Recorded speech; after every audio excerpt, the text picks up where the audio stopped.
3, 2, 1. Yeah. Blast off. Hey guys, Mike Goldstein of Easy Dating Coach here.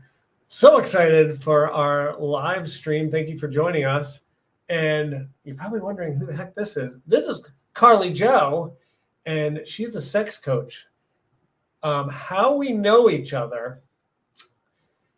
Well, you normally see my girlfriend Paige here. This is one of Paige's best friends, and you've been a sex and intimacy coach for how long? 7 years. Oh, not so long. Only 7 years. I thought you were going to say, oh, that's your... No, I know. In the grand scheme of sex, it's not very long.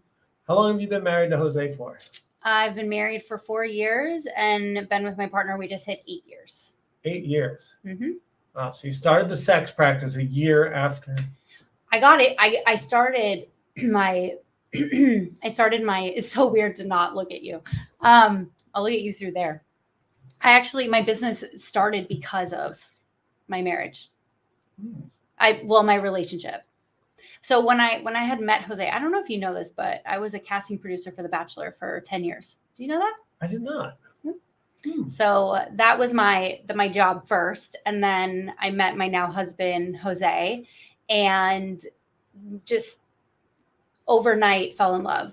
Just our physical, our mental, our spiritual bond, so beautiful. But we struggled in the bedroom. That's shocking. So her and I went to like a sex seminar, an all-day seminar. Oh, right. Yeah. And like you asked the best questions and you had the best shares in this whole event. And I was like, I gotta bring her on because one, like, not really an expert in sex. So it'd be nice to have a little help. Yeah. I'm happy that you admit that you need help because a lot of people don't. I mean, I think most people could use some support. Our sexual education is horrible, very misleading and very limited. And I think many people could benefit from some good sexual education. I agree. You know, I was thinking about before you got here, I was like, what's my sexual knowledge? Like, how much learning have I done? And I was like, most of my sexual learning happened when I was like 16. Because I was like, all right, I need to figure out how to kiss a girl. Like, I don't know how to do this. And then I'm like, well, how do I finger a girl? Like, I can't get in there. Like, it's, drop. Like, so just like, I feel like the skill set got to like maybe 16 to 19. I was enhancing all those skill sets, learning where things are, discovering that they have different ones. Men have different ones. And then after that, like, we kind of figured out the nuance of sex. We figured out how to finger. We figured out how to eat out. And then it was like, well, now we're just going to keep using those skills. Yeah. And we don't really spend so much time getting better. So I think we should get better at that stuff. I don't know. Have you ever heard of the term outer sex? What is outer sex? I think what you just described. It's all the stuff that's outside the body, not the... Are there any trigger words I'm not allowed to use on these platforms? You can say whatever you want. I'm going to move the microphone over. I just realized it was far away. Oh, yeah. Here, move that key. I Okay, we're good. also don't know how to look at comments on this non-iPhone. All right, you're just going to scroll on there, but everyone, you're good. Just let them join for now. Oh, okay. Welcome, everyone. I'll see it right here? Yeah, they'll write stuff, and we'll see it. So okay. Everyone, give us an example. Say your name and what state or country you're from. This is Mike and Carly Jo. We're from California. Yeah. All right, but what is outer sex? Oh, well, so outer sex is we've got the penetration where there's one thing entering another, and then outer sex is the hand, I would say more like hand and mouth stuff is outer sex. And that's what it sounded like you were describing, that you were getting super solid with. Yeah. I mean, for a while, I was like, I'm not having sex until I'm in love. So I'm like, all right, I'm going to like finger women and I'm going to go down on them. And I want to be good at it. Mm-hmm. Good. Like, it's very important. I want them to be pleased. Yeah. So I spent a lot of time trying to figure that out. My friend is a lucky woman. I don't know. How much did I learn in 16 to 19? Well, I think that, but the difference is that you cared to learn, that you were like, okay, I want to be good at this. What I hear is a man who wants to please his partner, which is really refreshing. Then if I'm going to be honest, then what I found happened is like, as your numbers go up and you've been with a number of people, since there's more frequency, the concern for quality and delivering that quality sometimes dissipates. Does that make sense? You fogged me a little. All right. So, I'm with my fourth ever partner, let's say. Okay. And I'm like, fourth ever partner, I've got to like give this my all, my effort. Uh-oh. Got blocked. Yeah, I had a feeling maybe with the content. Oh, that's good. All right. YouTube. we just got kicked off TikTok. This is great. When you started talking about being fingered, I was like, or fingering, I did get a little like, as someone who works in this field, I know that it's hard. I have to really censor myself. This is something that I have to deal with all the time. It's because TikTok's run by the Chinese and YouTube is American, and so here we are.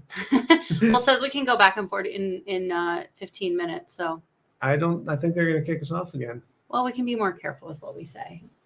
I don't want to be. Okay. Welcome to my world. I had 13K on Instagram when I got deactivated for the first time. And then I started my second account, and I think I was only at like 900 and got deactivated again and was like, fuck you, I'm out. Yeah, that's annoying. Mm-hmm. Spend all that. All right, anyway. Yeah. I digress. What the heck were we talking about? Yeah, I was acknowledging you for caring and wanting to put in the time and effort to please your partner. Mm-hmm. So, yeah, and I was like, I received that, thank you. But then I was downplaying it by saying at points, I'd say it came back to it, but there was definitely like a lull where, in between relationships, I was probably hooking up with a good amount of partners, and I stopped caring.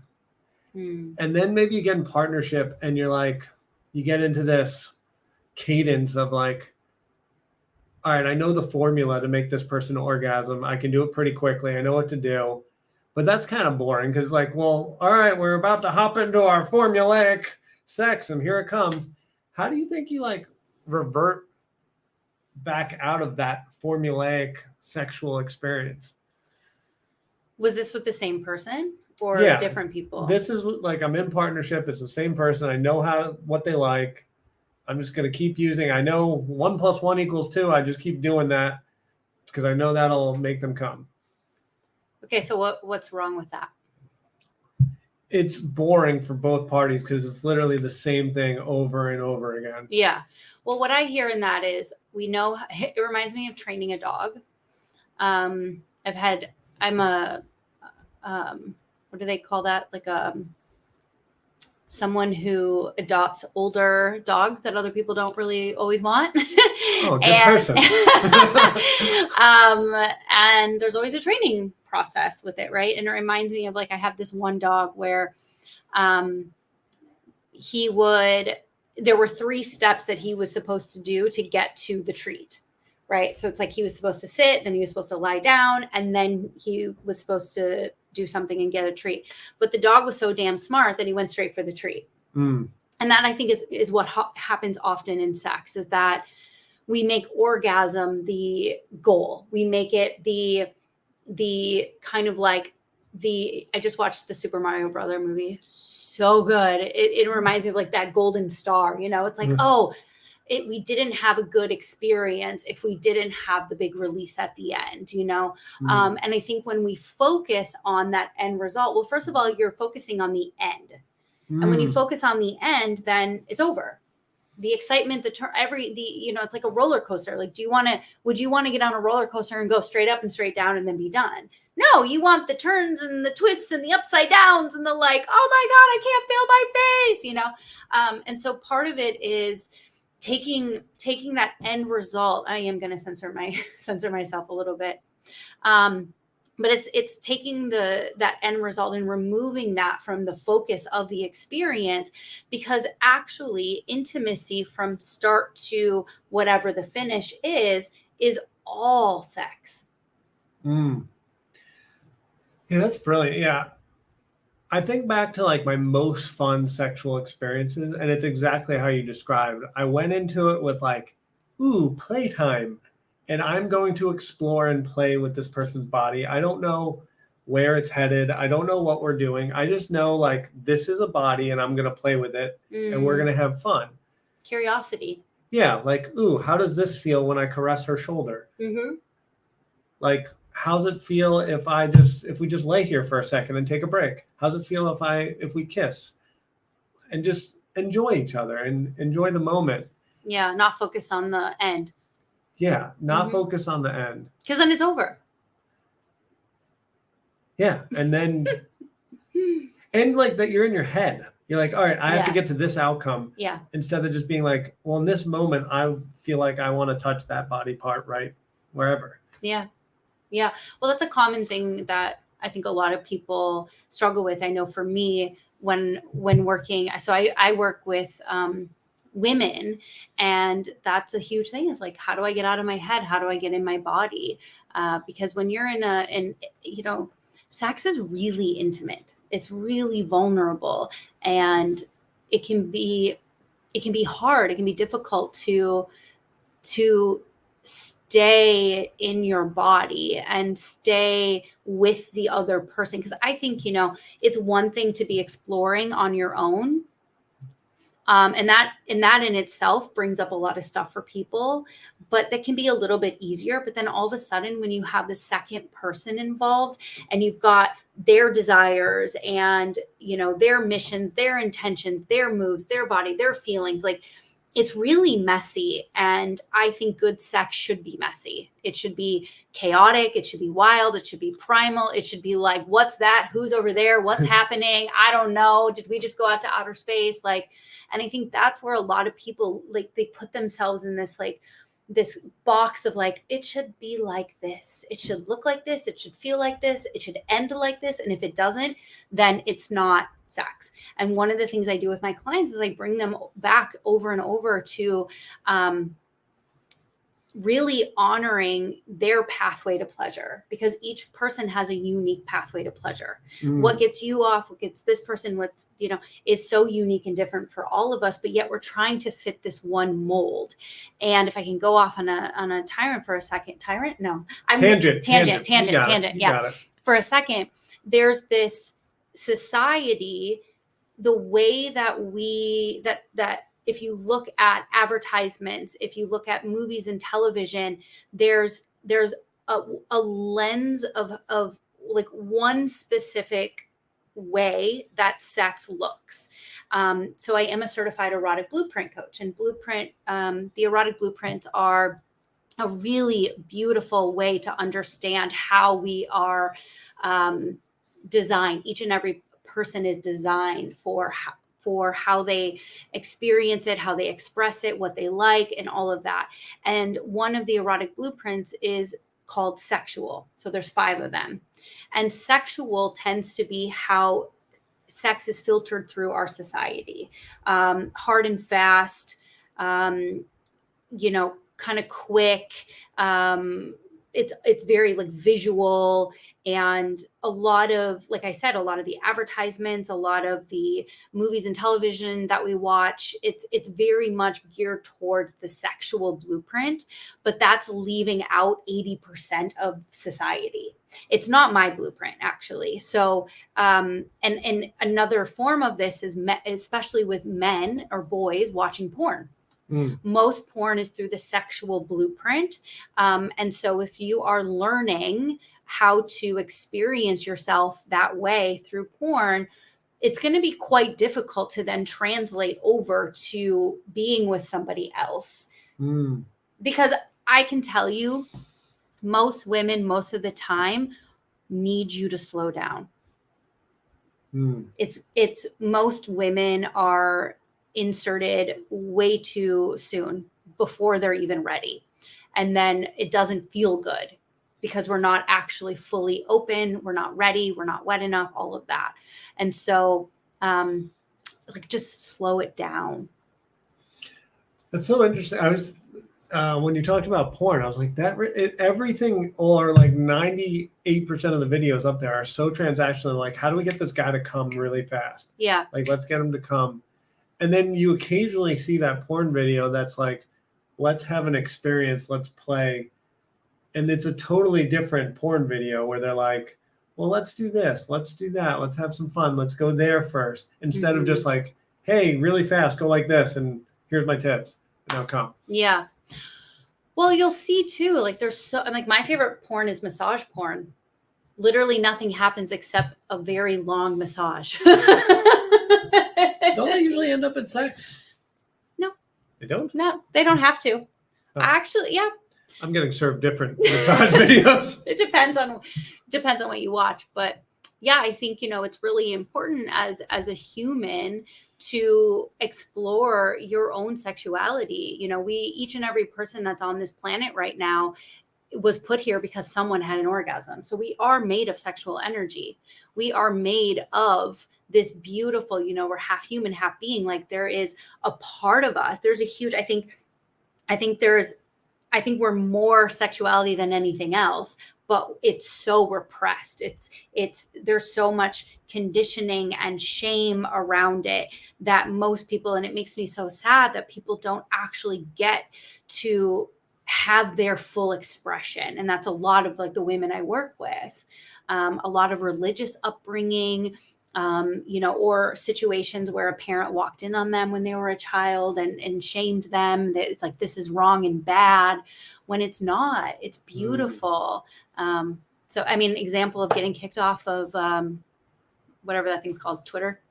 TikTok, yeah. Sorry. I know, they were interested. There was a few hundred people listening to us, and now they're like, well, I guess no sex talk. Yeah, I'll make my joke later. Go ahead. No, I don't want to get kicked off. Please go. Oh, I don't think we're going to get kicked off this one. YouTube, we're not going to get monetized ads. But I clearly have like some trauma from getting kicked off of things. So I'm like super, and it's a practice of mine. Like, how can I deliver my medicine in a way that people can hear it, but also I don't get flagged by, the people who don't want me to share my message. So I hear you. Like, I'm probably like the Disney version of dating advice normally. Like, I don't curse very often, and it's just like. Mm-hmm. And then you get on here and start talking about finger banging. That was my joke I didn't want to make. And then we get kicked off. This is but a different side. Different sides. But you know what? You do have access to a professional sex coach here. So questions? Anyone watching or the replay? Yeah, if you're watching right now, I would love for you to go in the comments and write any questions you have with sex. I certainly have one that I think maybe other women are experiencing. So a problem we had early on, Paige and I. Oh, okay. So we didn't communicate, but basically if she went down on me or I went down on her, both of us would get into our head and be like, are they enjoying this? Are they servicing me for too long? Like, do I need to do something to them? Mm-hmm. I can't just lay here and do nothing. Like, I should be doing something. Do they want to have sex? Like, all this in my head, in her head. Is it okay for me to just lay here? Mm-hmm. And so since then we've resolved this, but I'd love to hear. How did you resolve it? We talked about it. There you go. And, specifically for when I go down on her, I was like, I want you to enjoy the shit out of this. And I want this. And we actually talk about it. Like, is this going to be something where maybe we're going to end up in sex? Or is this just like your moment? And I just want to give this to you for a long time. Wait, that's a clue. Are you the one that is like, it's cool that we do this, but I need to know if it's going to end up in sex?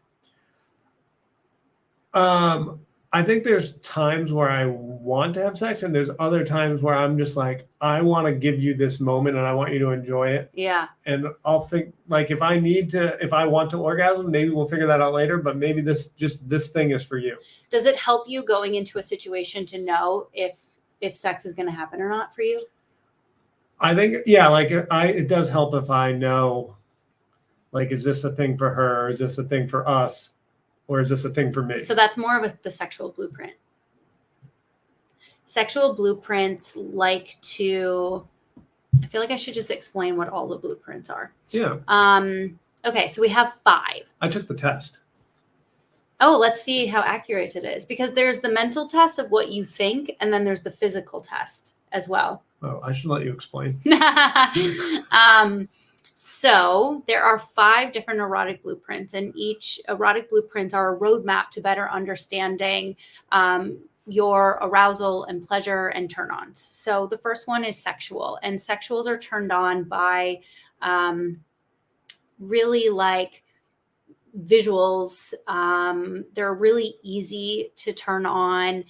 They can go from like 0 to 100 like that. They're actually the most like simplistic of the 5, which is why also I had issues when I got with my husband, because I had been with sexuals previously. And they would just get hard looking at me, and then it was like easy, but then when I got with Jose and it wasn't as easy, I'm like, what's happening? But yeah, sexuals are really turned on by like visuals, and different types of stimulations. And then I'm realizing that's been a really long time since I explained this. And then the second one is sensuals, and sensuals are turned on more with the like having all of their senses activated. So smelling and touching, taste, things like that.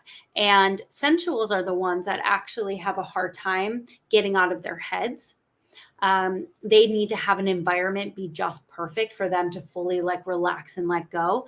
Sexuals often de-stress in sex. Sensuals need to de-stress before they can get into sex, which is a lot of times can be a barrier, because I mostly work with married women who've been together for decades, right? So it's like they're in that kind of messy middle part of their relationship, and they can't really necessarily always like figure out. They've got 2 different sexual styles and they can't figure out how to merge them. That's a common one. One's a sexual, one's a sensual. And also with sensuals, they get really in their head thinking they're taking too long. Their partner wants to hurry them up. So that's like gives me clue into your girlfriend's, which blueprint she is.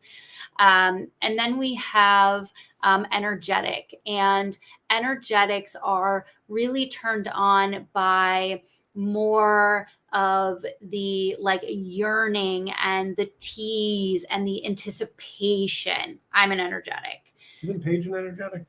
She's probably, yeah, I think she's mostly sensual and then probably energetic. Sensual. Yeah. But energetics can be really, they're all fun to play with, but energetics, yeah, like, tell them on Monday that they're going to get an orgasm at some point that week, and don't tell them when, and you've turned them on all week. Right. So, it's about learning the blueprints and then learning like for yourself, which blueprint is yours, and then your partner. And it makes sex just like so much more fun.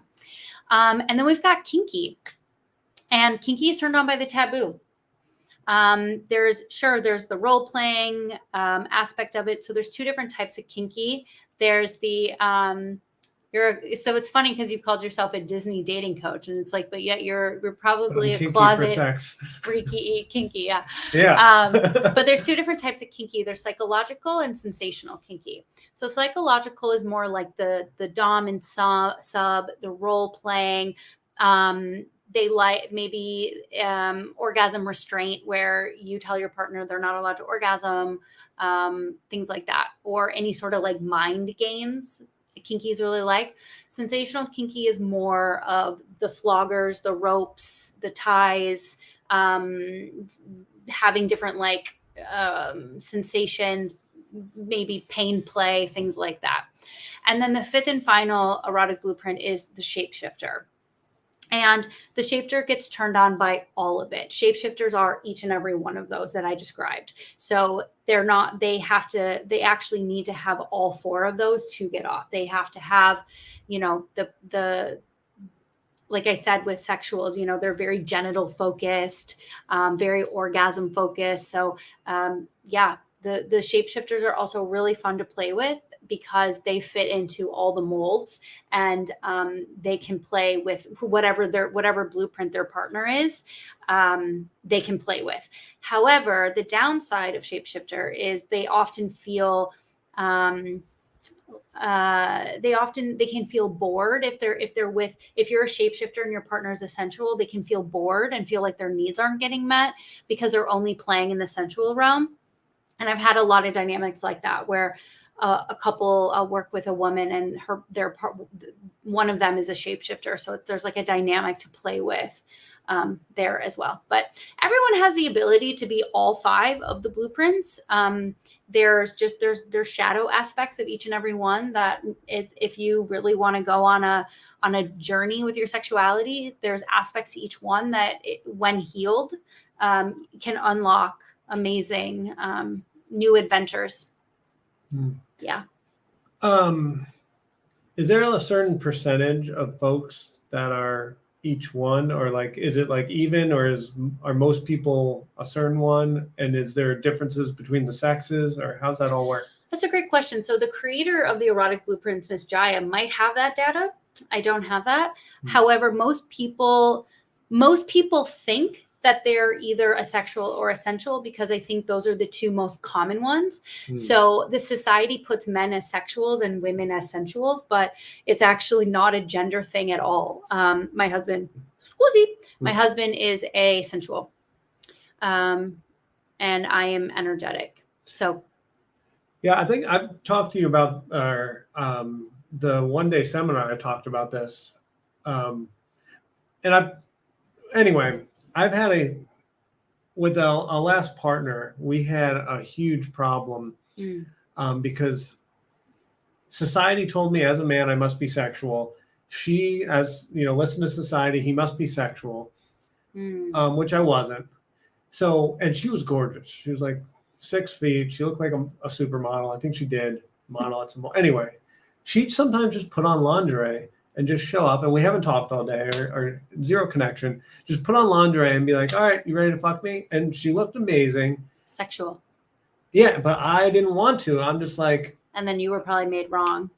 I was made wrong. And so, then I thought I had low testosterone. Something was wrong with me. Why don't I want to have sex? But yeah, then different blueprints. Yep. Yeah.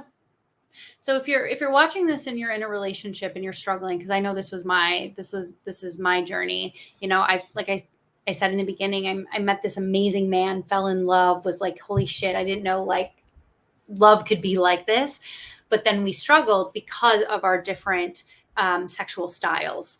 And so I just want to really kind of bring that home, that if that is you and you're in a relationship with someone and you're feeling that, like for me, it was really sad. I felt really sad. It felt painful. I felt really alone in the experience because at the time, this was, 8 years ago, I didn't have people talking about this. I wasn't, I was like, we didn't have Instagram. I think we had Instagram, but like not like it is today. There was just really no way for me to get that information. And so it's really common for couples to struggle in the bedroom and to have mismatched sexual styles. And there's absolutely something that you can do about it. Love that. Yeah, speaking of that, if any of you are looking for help with your sex life, you can go sign up for a call with Carly Jo. And that website is carlyjo.com.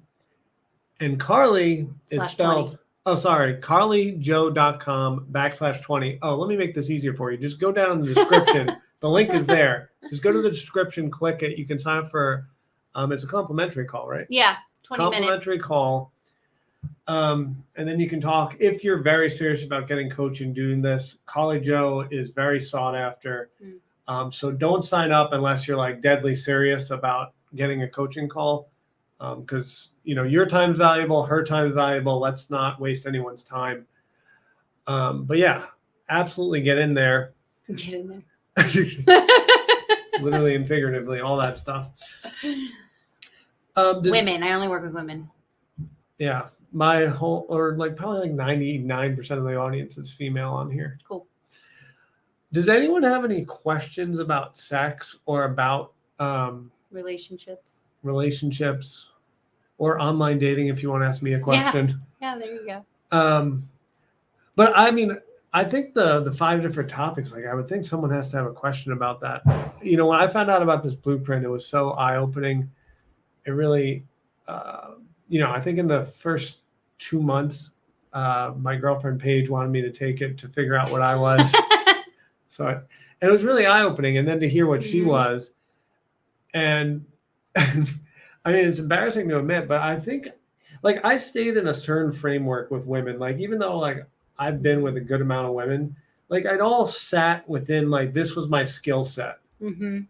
And then, you know, from going to OM class and from going to this blueprint and then talking to Paige, I figured out like this, like, yeah, there was some overlap in the skill set. She opened you up. Yeah, she opened me up. But then I needed to come over here because she was a type that I didn't know existed. Ah. And I'm sure what there type's that? Which one was she? She's the... Oh, you mean erotic blueprint type? Yeah. Sensual? Yeah, she's sensual, and then she also has a little energetic. Yeah. Yeah, the tease, the anticipation. Like, one of the things that happened early on in my relationship was the way that my husband would initiate with me was, want to go do it? And it just completely ruined the tease. I'm like, you just told me the end of the movie. Like, why would I go watch the movie now? You know? But so that's what we had to learn. Doesn't he want to have more back and forth and have a little play too? So well, he's sensual, sexual. Oh, so he had some sexual. So he's just like, I'm horny, let's go. It was just his way of initiating, and it just like didn't work. It's like, I need, which we learned, and we you know, we educated ourselves. We have to take responsibility for our own sexuality. And so I went out there and I learned, and then I shared, and then same with him, and we just shared with each other. But for me, it's like, and this is so common with a lot of women, where their partner will come up to them and just like grab their body. That's you know, sexuals will just like grab the body and be like, okay, let's go do it. But the women are like, I need to be warmed up, you know? Like, for me, it's better if he 2 hours before comes up and like kisses my back and then walks away, you know, and then like teases me, plays with me like throughout the day, which he's much, you know, does now, because he learned, you know, we learned with each other what works for one another. So, I mean, sexuals, that's why I say sexuals are like kind of the easy one. It's like, that's what most of us have dealt with, or not dealt with, but like what we're the most used to. So it can be hard to date sexuals and then not, or vice versa, because they're really easy to turn on. Very, very easy to turn on. Wait, but back to your question. Yeah. Wait, what was the question? I don't know. She was a type you didn't know. You went to OM. OM is orgasmic meditation. Yeah, basically, like, to your point that you were talking about earlier, I learned that everything needed to be slowed down, and she like really wanted everything slowed down. Mm-hmm. Like, even if like we got to a point of, you know, heavy petting and making out for 30 minutes, she still didn't want something really fast or firm. It could be hard, but she still wanted very slow. Like, even if I was on her, like this was her back, it couldn't be anything fast. She wanted to feel every moment and feel the slight sensation of a slow movement. And so learning that, and then learning to slow down on every part of her. And even like, you know, if we think during climax, like porn tells us, like during climax, we got to speed everything up. That's not necessarily true.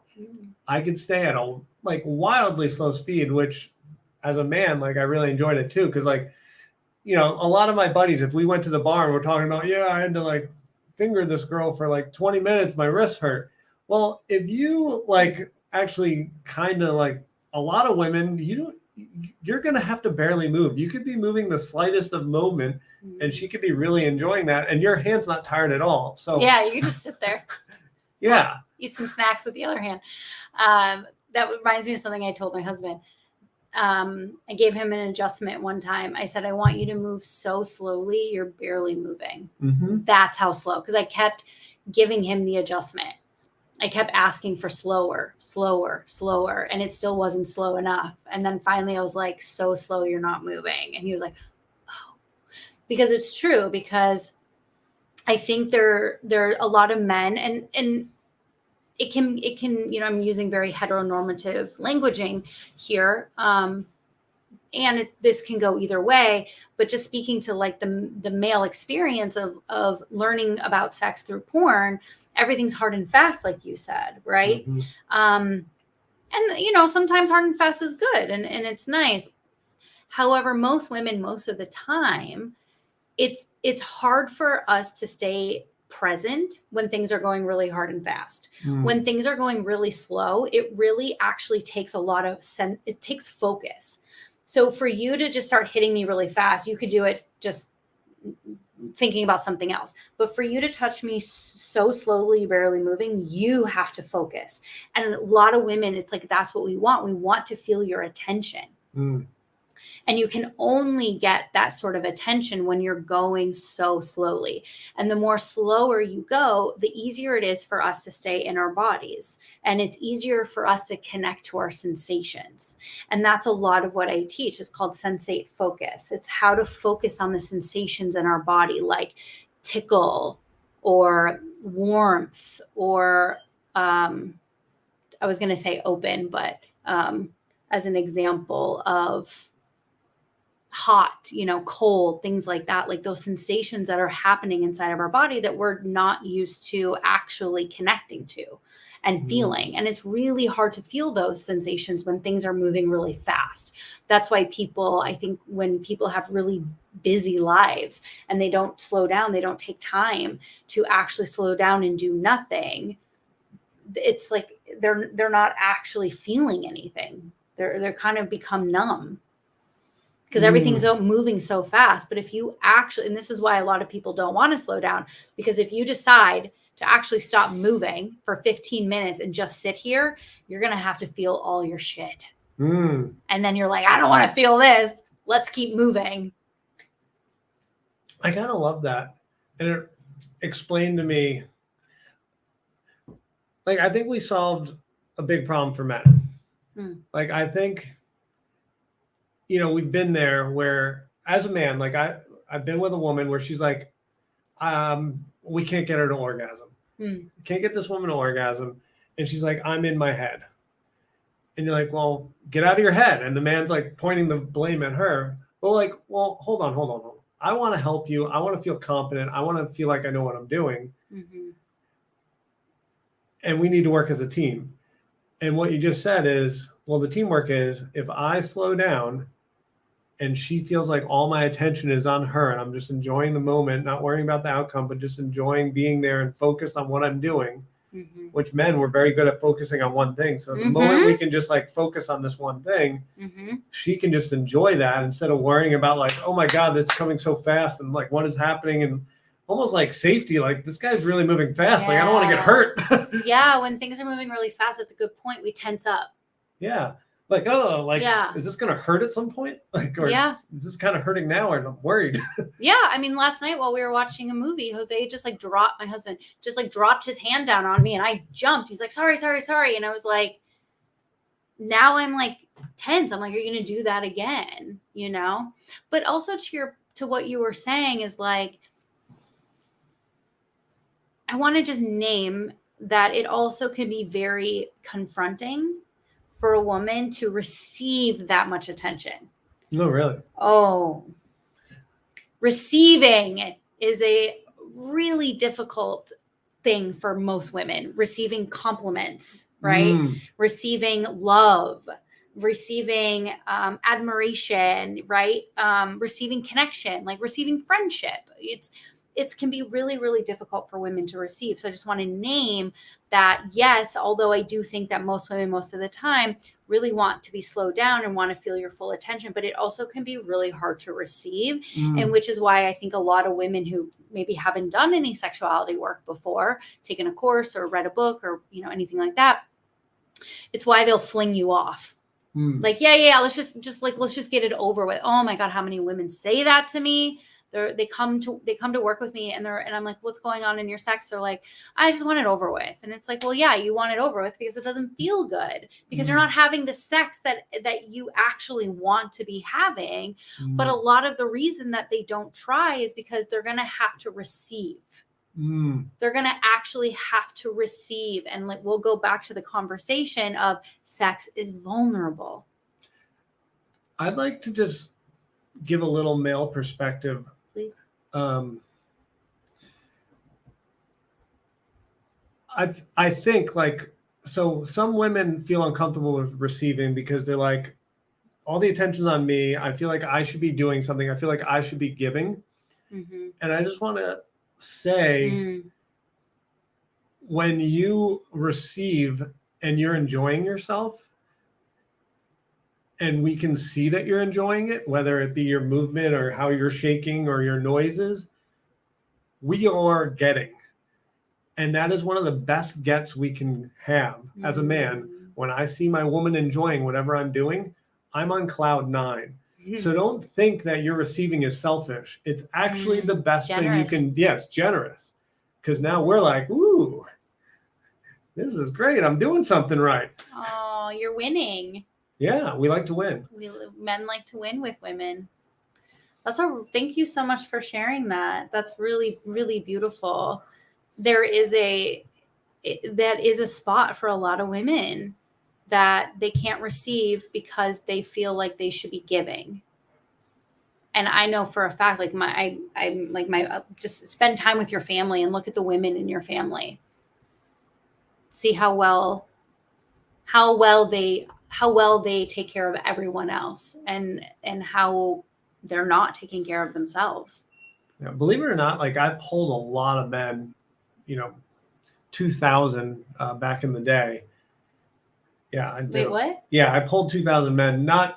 It was more about what they wanted to fall in love. Oh, pulled. Pulled. What do you think I just said? Thought I like. They said pulled, no, P-U-L-L-D, pulled. and I was like, where is this going? But anyway, yeah, you. The pulled. majority of men, actually, their best sexual experience came from the woman's enjoyment more so than their own. Yeah, there's a whole theory around that. I'm not going to get into it right now, but there is a whole theory around how men receive pleasure and how it's more through the emotional lens, but yet culture doesn't. Yeah. It's the connection to someone else. Yeah, that's. Yeah, I totally agree. That's why the girlfriend experience exists, and men want that. Well, it's also why there's, think about when men want to get off, they go to a strip club or they go and watch porn. I think we learned about this in orgasmic meditation, right? It's like they are seeking that connection with someone else. All right, this has been amazing. Good. Carly Joe's a genius. Thank you. If you're not having the sex you want, if you're married and it's went stale, you should go talk to an expert that's been doing this forever, that's living it, that went through it herself, who's gotten her sex life back, having fun. Had sex this morning. Boom. Love it. I did. My girlfriend's in Europe. I brag. Yeah. Haven't had sex in a while. She's been in Europe for a while. That's not true. I heard. Oh, damn. All right. Phone sex doesn't count. All sex counts. Oh, thank you. Let's not spread that rumor. All sexual expression counts as sex. Okay. Wonderful. It doesn't just have to be P and the V with an O. Okay. Did you know that her parents watch this? Oh, good. Hi. Thanks. Anyway, maybe they won't watch this one. I don't think they'll care. They'll be like, yay, Paige. Oh, am I allowed to say her name? Sure. Yeah, they know her name. Oh, no, I meant you. All right. So if you want help from Carly Joe, go down in the description and click the link to sign up for a discovery call.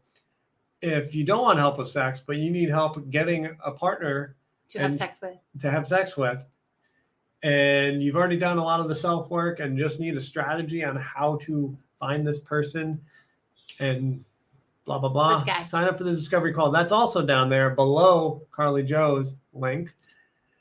And so if either one of us can help you, please sign up.